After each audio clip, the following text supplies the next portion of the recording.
안녕하십니까. 네. 키프러스 박선아라고 합니다. 제가 시작을 조금 투덜대면서 하려고 했더니 사모님의 기도 때문에 조용히 시작하도록 하겠습니다. 자, 오늘의 말씀은 신명기 18장 1절에서 14절까지입니다. 한 절 한 절씩 나눠 읽겠습니다. 레위 사람 제사장과 모든 사람 레위 지파 사람은 이스라엘 가운데서 몫이나 유산으로 받은 땅이 없으므로 주님께서 불살라 바친 제물과 주님께 바친 예물을 유산으로 받아 먹고 살 것입니다.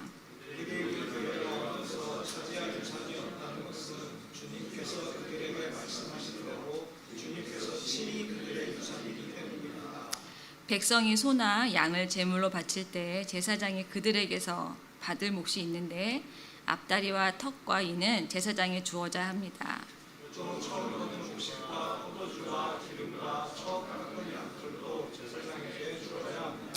이것은 주 당신들의 하나님이 모든 지파 가운데서 그를 택하여 세우셔서 그와 그의 자손이 대대로 주님의 이름으로 섬기는 일을 하게 하셨기 때문입니다.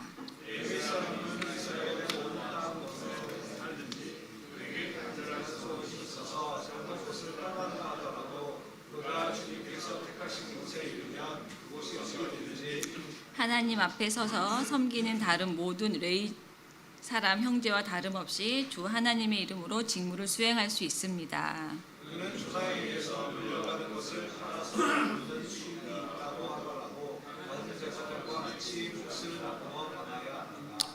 당신들은 주 당신들의 하나님이 당신들에게 주시는 땅에 들어가거든 그곳에 사는 민족들이 하는 역겨운 일들을 본받지 마십시오. 당신들 가운데서 자기 아들이나 딸을 불가운데로 지나가게 하는 사람과 점쟁이와 목술가와 요술객과 무당과 주문을 외우는 사람과 귀신을 불러 물어보는 사람과 박수와 혼백에게 물어보는 사람이 있어서는 안 됩니다. 이런 일을 하는 사람은 모두 주님께서 미워하십니다. 주 당신들의 하나님은 이런 역겨운 일 때문에 당신들 앞에서 그들을 몰아내시는 것입니다. 당신들은 주 당신들의 하나님 앞에서 완전해야 합니다. 당신들이 쫓아낸 민족들은 전쟁이나 목술가들의 이야기를 듣지만 주 당신들의 하나님은 당신들에게 그것을 용납하지 않으십니다. 아멘. 오늘의 그 작은 제목을 보면 제사장과 레위 사람의 목, 그 다음에 그 이교 풍속에 관한 경고예요. 저희가 그 신명기를 이때까지 하고 있으면서 계속 항상 담보하고 너네가 지켜야 할 것, 너네가 까먹지 말고 그 모든 것들을 계속 당부하고 있다가 오늘은 레위 사람이 나오는데 이 사람들에서 어떤 당부보다는 이 사람들이 받아야 될 몫에 대해서 설명을 하고 있더라고요. 그래서 제가 이제 오늘 말씀을 준비하는 가운데 전 이 레위 사람에 대해서 생각을 해보게 됐습니다. 그래서 오늘 그 부분을 나누려고 합니다. 먼저 레위가 누군지 한번 제가 알아보고 싶었어요. 그래서 한번 알아보는데 레위는 그 야곱과 레아에게서 난 셋째 아들입니다. 사실 레아는 야곱의 사랑을 받지 못했죠. 그래서 그 이름 속에 야곱과 가까워지기를 바라는 마음으로 연합하다 또는 결합하다 뜻인 레위를 이름으로 지었다고 합니다. 그리고 그 레위에게는 세 아들이 있었어요. 게르손, 고핫, 무라리. 그리고 그 모세, 아론, 미리암의 세 남매는 바로 고핫의 후손 아브람의 자녀들입니다. 그러니까 레위에서 나온 모세와 아론이 지금 저희가 신명기 하는데 계속 나오고 있지요. 이 아론은 모세의 형이기도 하며 또 모세와 더불어 광야 생활 내내 이스라엘 백성을 이끈 지도자입니다. 아론은 모세의 시대에 성막이 완공된 후에 대제사장이 되어 구약의 제사 제도를 또 확립하는 데 아주 중요한 역할을 했고 또 그의 아들들이 하나님의 제사장직을 수행해 나가고 있습니다. 바로 이 내용이 그 민수기 3장에 나옵니다. 근데 그 3장의 5절 말씀을 보면 하나님이 모세에게 말씀하시기를 너는 레위 지파를 불러내어 그들을 제사장 아론 밑에 두고 그를 돕게 하여라. 레위 지파 사람은 성막에서 봉사하는 사람들로서 아론과 온 회중이 회막 앞에서 제사를 드릴 때 그 일을 돌볼 사람들이라는 부분이 나옵니다. 그리고 12절을 보시면 나는 이스라엘 자손 가운데서 레위 사람을 택하여 처음 태어나는 모든 맏아들 곧 이스라엘 자손 가운데서 태를 처음 열고 나오는 사람을 대신하게 하였다. 레위 사람은 나의 것이다. 처음 난 것은 모두 나의 것이기 때문이다. 이렇게 레위 지파를 택했습니다. 사실 이렇게 알아보다 보니까 이 레위 지파를 택한 사건이 또 출애굽의 또 과정에 나오기도 하더라고요. 다른 사람들이 그 금송아지를 만들어 섬기는 죄를 범했을 때 이 모세가 하나님 편에 서 있는 자는 나오라고 했을 때 그때 나온 사람이 바로 레위 지파 쪽 사람이라고도 하더라고요. 그래서 이 레위 지파에 대해서 조금 설명을 해보았습니다. 그리고 지금까지 읽었던 그 신명기를 보면 또 이 레위 사람에 대한 글이 계속 나오고 있습니다. 제가 그 앞부분에서 조금 중간중간 좀 읽어드릴게요. 신명기 10장 8절에서 9절. 그때 주님께서 레위 지파를 지명하셔서 주님의 언약궤를 매게 하시고 또 주님 앞에 서서 주님을 섬기며 주님의 이름으로 축복하는 일을 하게 하였으니 이것이 오늘날까지 그대로 이어온다. 그러므로 레위 사람에게는 그들의 동기들처럼 차지할 몫이나 유산이 없다. 그러나 주 하나님이 말씀하신 대로 주님께서 친히 그들의 유산이 되셨다. 그리고 14장 27절에도 나오는데요. 그러나 성 안에 당신들과 함께 사는 레위 사람은 유산도 없고 차지할 몫도 없다. 그러니 그들을 저버리지 말아라. 그 다음에 신명기 16장 11절 후반부에도 성 안에서 같이 사는 레위 사람. 그리고 신명기 17장 9절 제사장이 레위 사람과 그때의 직무를 맡고 있는 재판관에게 가서 재판을 요청하면 그들이 당신들에게 그것에 대한 판결을 내려줄 것이다. 그리고 12절 주 당신들의 하나님을 섬기는 제사장이나 재판관의 말을 듣지 않고 거역하는 사람이 있으면 죽여야 합니다. 그리고 이제 17장 18절 왕이 오른 사람은 레위 사람 제사장 앞에 보관되어 있는 율법책을 두루마리 옮겨 적어. 그리고 이제 오늘 말씀이 바로 이제 그 제사장과 레위 사람의 몫입니다.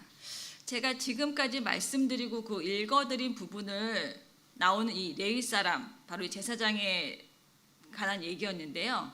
어떤 사람들인 것 같으신가요? 이분들은 제가 정리해 보니 제사장은 레위 사람만 할 수 있다라는 거, 그리고 모든 레위 지파는 주님만 섬기는 일만 해야 한다는 거, 그리고 자기 소유가 없다, 그리고 받을 유산도 없다. 하지만 주님께서 친히 그들의 유산이 되셨다. 그리고 이 레위 지파 사람들은 모여 사는 게 아니라 어디든 있어야 되는 존재. 그러니까 지파들이 사는 곳곳마다 다 나눠서 떨어져서 살아야 되는 존재. 그리고 정치적인 권위도 보이고요. 그리고 또 이게 백성들처럼 하는 그 생산을 위한 노동을 하지도 않았던 것 같아요. 그리고 땅을 차지하기 위한 전쟁에도 직접 참여하지 않았던 것 같고요. 그리고 또 성전에서 제사장들을 도와서 봉사도 했고 또 이 백성들의 죄를 대속하는 업무, 성전에서 사용하는 거룩한 기구들 관리하는 걸 율법을 낭독하며 가르치는 일, 그러니까 하나님을 섬기는 일에 상당히 많은 일들을 담당하고 있었던 것 같습니다. 그렇기 때문에 하나님이 모두 지파 가운데서 레위 지파를 택하셔 세우시고 그 자손이 되도록 주님의 이름으로 섬기는 일을 하게 하기 때문에 백성들이 바친 예물 중에서 레위 사람이 받을 몫이 있다고 얘기하고 있습니다. 제가 잠깐 아주 지극히 세상적으로 개인적으로 이 생각을 했는데요. 그럼 먹고 사는 일에 고민은 없었겠다. 이 사람들은 무엇을 먹을까? 무엇을 입을까? 어디에 집을 지어야 하나? 어떻게 살아가야 되지? 그런 고민 없이 주어진 일만 한다면 정말 꿀 직업인데 라는 생각을, 그러면서 좀 부럽네 라는 생각을 좀 했었던 것 같아요. 하지만 더 깊이 이 레위 사람들의 삶을 생각하다 보니 그들은 완전히 수동적인 삶을 살게 보이기 시작을 했던 것 같아요. 아마 백성들이 원하는 타임에 제사를 올려야 하고 그 모든 일을 맡아야 했기 때문에 아마 출퇴근이 없는 삶을 살았을 것 같고요. 또 내가 쉬고 싶을 때 또 내가 하기 싫다고 떠날 수도 없는 직장이었던 것 같아요. 그리고 오늘 말씀 중에 6절을 보면 그에게 간절한 소원이 있어서 살던 곳을 떠난다 하더라도 내가 원하는 곳이 아니라 주님께서 택하신 곳에 서서 또 그곳에서도 하나님의 일을 섬기는 일을 해야 된다고 나옵니다. 그러니까 뭐 작은 거 하나라도 내가 하고자 하는 것을 하지 못한 삶을 살았을 것 같다는 생각을 하게 됐어요.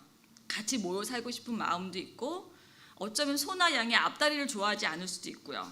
그렇죠? 다른 걸 좋아할 수도 있는데 주어진 것만 먹어야 하니 그러면서 나만의 것, 어쩌면 나의 생각, 또 나의 마음 이 모든 것들이 또 나의 판단이 아닌 나의 결정이 아닌 내가 더 조금 갖고 싶은 마음 모든 것을 내려놔야 되는 삶을 살지 않았을까라는 걸 생각해 보았어요. 그러면서 참 쉽지 않은 삶이었겠다. 지금의 저희 삶과 또 비교해 보면 정말 힘든 삶이었던 것 같아요. 저희는 끊임없이 나를 집중하고 살잖아요. 내 생각에는 내 말이 좀 맞는 것 같아. 내가 보기에 내 말이 맞을걸? 내가 이렇게 하는 게 옳을 것 같아. 내 생각에 지금 우리가 직장을 옮겨야 될 것 같고 내 생각엔 지금 우리가 이사를 가고 지금은 내가 힘드니 다음에 좀 이 일을 미뤄야 되겠어. 끊임없이 저희는 저희의 생각에 사로잡혀서 사는 삶을 살고 있는 것 같습니다. 나의 경험한 삶과 또 알고 있는 지식으로 끊임없이 나에게 집중하며 나의 생각에 사로잡혀 살게 되지요.